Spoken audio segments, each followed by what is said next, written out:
Hey everybody, Gino here with Gino's Best Movie Reviews, and I just got home from seeing the new Mission Impossible Final Reckoning.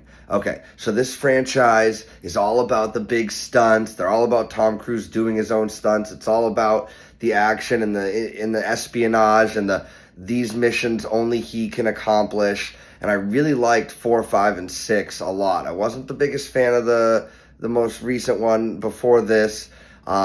Not a lot of people saw it in theaters, and it was very evident with this movie. The first hour was a hodgepodge of, in case you haven't seen any of this or don't remember, because we know a lot of people didn't pay to see the last movie, here's that stuff. And it was intercut back and forth with present and past and all this stuff. No spoilers, but it was just a hodgepodge of scenes, which I get because you want your movie to allow a new viewer, if this is the first movie they're seeing in your franchise, to understand what's going on.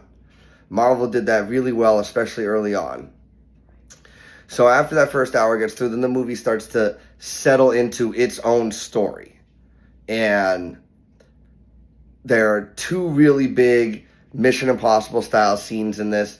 The one with the submarine, to me, obviously you've seen it in the trailers, it's no spoilers, but to me that was a lot of unnecessary tension in that scene with the length of it and kind of what ends up happening. No spoilers. It was still great. I was still holding my breath the entire time. Like, the action scenes in this movie are really, you have to find yourself catching your breath afterwards. The plane sequence is the best thing in the movie. You've seen it in the trailers.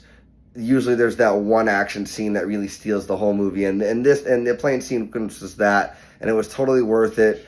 However, this movie could have been shorter. You could have shaved about 15 minutes off of this movie, but I do believe this is going to be the last one, not because that's what they're saying, but because of what the movie did, and it really did a lot of interesting things. It brought a lot of interesting ideas out into the movie, and that was good, but you could have almost split this thing into two movies, even though it was technically the second half of the last movie and whatever. You're seeing a lot of people out there say that it drags in the second half of the movie. I agree it drags, but if you can get through all of the slower paced stuff, the payoff at the end is very much worth it. I'm not going to give you guys any more spoilers or anything like that going into it. I just want to know what you guys thought. Did you see it? Do you want to see it? Comment below. Let me know. And as always, I'll catch you on the next one. Bye-bye.